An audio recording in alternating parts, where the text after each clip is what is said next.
జై తెలంగాణ. ఈరోజు TRS party Secunderabad అభ్యర్థిగా ఒక యువకుడినైన నేను బీసీ వర్గానికి యాదవ్ కులానికి చెందిన 32 సంవత్సరాలైన నాకు అవకాశం ఇస్తే నేను మా పార్టీ టీఆర్ఎస్ పార్టీ తరఫున సికింద్రాబాద్ పార్లమెంట్ అభ్యర్థిగా ఆ నామినేషన్ వచ్చినప్పుడు అఖండమైన ర్యాలీ గ్రాండ్ వెల్కమ్తో మా ఎమ్మెల్యేలు మా మంత్రి గారు అందరూ సహకారంతో ఇంత గ్రాండ్ ర్యాలీ నీకు సగం ఎలక్షన్ ఈడనే అయిపోయింది. 50% విన్నింగ్ వచ్చేసింది. అపోజిషన్ వాళ్ళ పరిస్థితి ఏందో మీరే చూసినారు సాక్షాత్తుగా.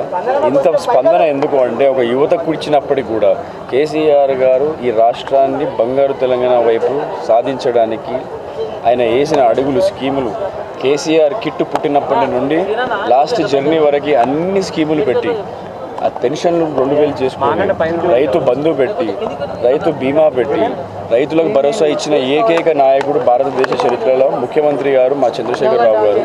తన స్కీమ్లనే సెంట్రల్ గవర్నమెంట్ కూడా కాపీ చేస్తుంది. నరేంద్ర మోడీ గారు ఏదో చేసేస్తారు 2014లో అనుకొని హైప్ ఇచ్చినారు, కానీ ఇప్పుడు ఏమీ చేయలేడు. డిమానిటైజేషన్ చేసినందుకు ఎంత ఇబ్బంది పడున్నారు. చిన్న చితక స్మాల్ స్కేల్ ఇండస్ట్రీస్ మొత్తం అన్ని ఫినిష్ అయిపోయిన పరిస్థితులు ఉన్నాయి.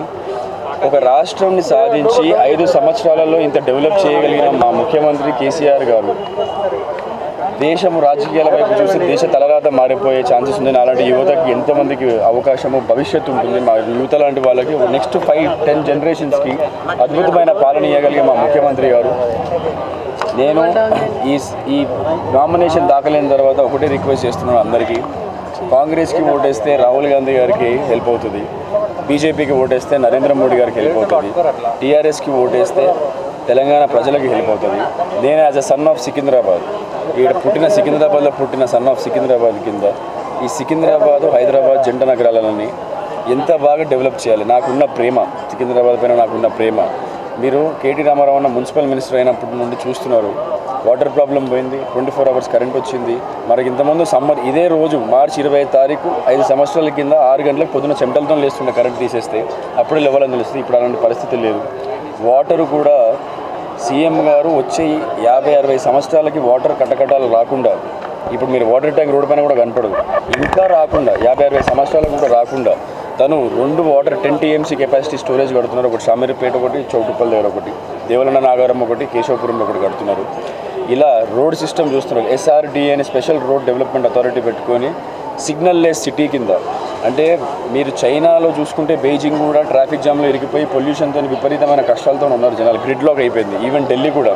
హైదరాబాద్కి అటువంటి పరిస్థితి రాకుండా చాలా గ్రీనరీ మీరు హరితారం చూస్తున్నారు. ఇంకా HMDAలో ఉన్న అర్బన్ ఫారెస్ట్ ల్యాండ్స్ మొత్తం ఇంకా గ్రీనరీ పెంచుకొని ఒక ఆహ్లాదకరమైన సిటీని తయారు చేయాలి. Most liveable city in the world కింద సికింద్రాబాద్ని తయారు చేయాలి. దానికి కావాల్సిన నిధులు కానీ 30-40 వేల కోట్లు కొత్త సివరేజ్ సిస్టమ్ వేయాలి. కొత్త మున్సిపల్, ఇంతకుముందు మున్సిపల్ గురించి సంబంధిస్తే ఫస్ట్ MCH ఉండేది, తర్వాత హుడా అయింది, తర్వాత GHMC అయింది. ఇప్పుడు నెక్స్ట్ ఇంకా కఠినమైన మున్సిపల్ యాక్ట్ రావాలి. సీఎం గారి మధ్యలో ఆల్రెడీ ఉన్నది. అసలు హైదరాబాద్ని సికింద్రాబాద్ని వేరే భాషలు మాట్లాడే వాళ్ళు, వేరే మతం వాళ్ళు ఇక్కడ ఓటర్లు స్థిరపడిపోయి ఉన్నారు. ఇది తెలుగు మాట్లాడే ఒక్క వాళ్ళ సిటీయే కాదు, ఇది మినీ ఇండియా. ఇక్కడ గుజరాతీ గల్లీ ఉంది, పార్సీ గుట్ట ఉంది, సింధీ కాలనీ, అలా రకరకాల మతాల వాళ్ళు రకరకాల భాషల వాళ్ళు స్థిరపడిపోయి ఉన్నారు. కాబట్టి దీనికి స్పెషల్ ఫండ్ ఇవ్వాల్సిందే. ఎలాగో ఫెడరల్ ఫ్రంటే రాబోతుంది, రీజనల్ పార్టీ బలం. మన దురదృష్టం ఇన్ని రోజులు ఇండియాది ఏంటంటే కాంగ్రెస్ నచ్చకపోతే బీజేపీకి వేయాలి, బీజేపీకి నచ్చకపోతే కాంగ్రెస్ వేయాలి. ఇంకా వేరే విధులు లేవా మనకి లైఫ్లో. ఇటువంటి మునగాడైన ముఖ్యమంత్రి గారు దేశ రాజకీయాల్లో చక్రం తిప్పగలిగితే యావత్ భారతదేశం మొత్తం గర్వించేదాకే పాలన ఇస్తాడు. 100% ఇస్తాడు. ఎటువంటి అనుమానమే లేదు అందులో. మళ్ళీ ముఖ్యమంత్రి గారు పెట్టిన స్కీములు చెప్పాలంటే 5 రోజులు పడుతుంది. అటువంటి స్కీములు సక్సెస్ఫుల్ స్కీములు. కంటి వెలుగు ఏమనండి, మిషన్ భగీరథ 1,00,000 కిలోమీటర్ల పైన పైప్ లైన్లు వేసి, అంటే ఒక గ్లోబ్ మన వరల్డ్ గ్లోబ్ ఒకసారి రౌండ్ కొట్టే అంత పైప్ లైన్ వేస్తారు 1,00,000 కిలోమీటర్లు. ఇంటింటికి నల్ల నీళ్ళు. మీకు ట్యాంకర్లు లేవు రోడ్ల పైన. మీరు చూస్తున్నారు హైదరాబాద్ వాసులు చూస్తున్నారు ఇంతకుముందు ట్రాఫిక్ జామ్ ట్యాంకర్లతో కూడా అయ్యేది వాటర్ ట్యాంకర్. ఇప్పుడు ఇంటింటికి నల్ల నీళ్ళు ఇచ్చి మిషన్ భగీరథ. మొదటి అసెంబ్లీలోనే ఇంటింటికి నీళ్ళు ఇవ్వకపోతే ఎలక్షన్ అడగనంత డైనమిక్ ముఖ్యమంత్రి భారతదేశం చరిత్రలో ఎవరు ఉండరు. ఇంటింటికి నీళ్ళు ఇవ్వడం. పెన్షన్లు కూడా ఇంతకుముందు 200 ఉంటాయి, ఇప్పుడు దాదాపు 2,000 వచ్చే నెల నుండి 2,000 చేస్తున్నారు. ఇలా నిరుద్యోగులకి దాదాపు 48,000 పైచీలకు ఉద్యోగాలు ఆల్రెడీ ఇచ్చేసినారు. ఇంకా ఆన్లైన్ ప్రక్రియ అనేది కూడా మిగతా అన్ని దానికి నోటిఫికేషన్స్ పట్టాయి 63,000 పైన. 1,00,000 ఉద్యోగాలు అన్నారు, 1,00,000 పైన ఇస్తారు. హైదరాబాద్ సిటీలో పేదవాడు ఉండకూడదు, తెలంగాణ వచ్చిన తర్వాత గర్వంగా ఉండాలని చెప్పి డబుల్ బెడ్రూమ్ బెనిఫిషరీ అసలు ₹1 కూడా ఇవ్వకుండా ప్రపంచంలో ఎక్కడా లేదండి, వరల్డ్లో, ఇండియా కాదు వరల్డ్లో బెనిఫిషరీ కాంట్రిబ్యూషన్ లేకుండా హౌసింగ్ స్కీమే లేదు. ఇక్కడ house for the poor Telangana ప్రజలు ఉండొద్దని ఐడిహెచ్ కాలనీ కాదండి, మాకు అంబేద్కర్ నగర్లో పెట్టినారు. Ambedkar Nagar water front tank bund కడుతుంటుంది మీకు ముందు, దాని కాంపౌండ్ వాళ్ళు ఆలుకొని T9 అని ఒకళ్ళు సేమ్ 2 BHK కట్టినారు.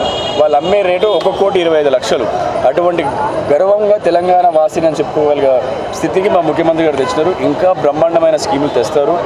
నా కృషి, నన్ను పార్లమెంట్గా మీరు ఎన్నుకుంటే నేను సికింద్రాబాద్ సన్ ఆఫ్ సికింద్రాబాద్గా ఈ సాయిల్లో పుట్టిన వ్యక్తిగా ఎప్పటికైనా ఇక్కడే ఉండిపోతాను. కాబట్టి నేను యువతకి, సిటీకి ఎటువంటి అవకాశాలు ఉన్నా ప్రయత్నించి ఫండ్స్ అన్ని తెప్పించి ముఖ్యమంత్రి గారు ఆల్రెడీ ప్లాన్ చేసిన దానికి ఇంకా సహకరించి ఇక్కడ యువతకి ఇక్కడ అటానమస్ బాడీ కింద హైదరాబాద్ సికింద్రాబాద్ని ట్రీట్ చేసి దీనికి అద్భుతమైన వరల్డ్ సిస్టమ్ యూటిలిటీస్ అన్ని ఇచ్చుకుంటూ బెస్ట్ సిటీగా మార్చడానికి ప్రయత్నిస్తాం.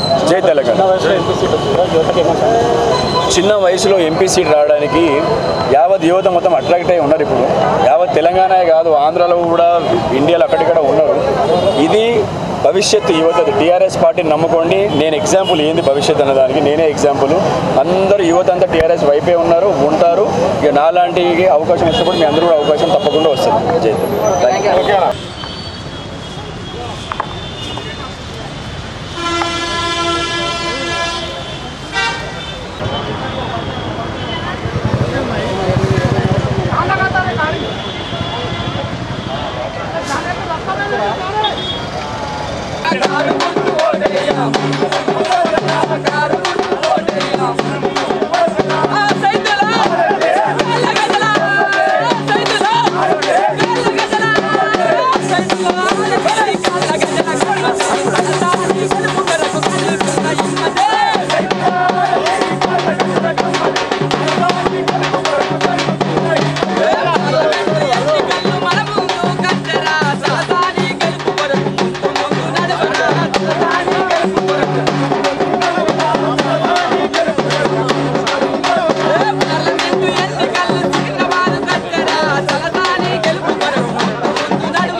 జై తెలంగాణ. కేసీఆర్ నాయకత్వం.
తెలంగాణ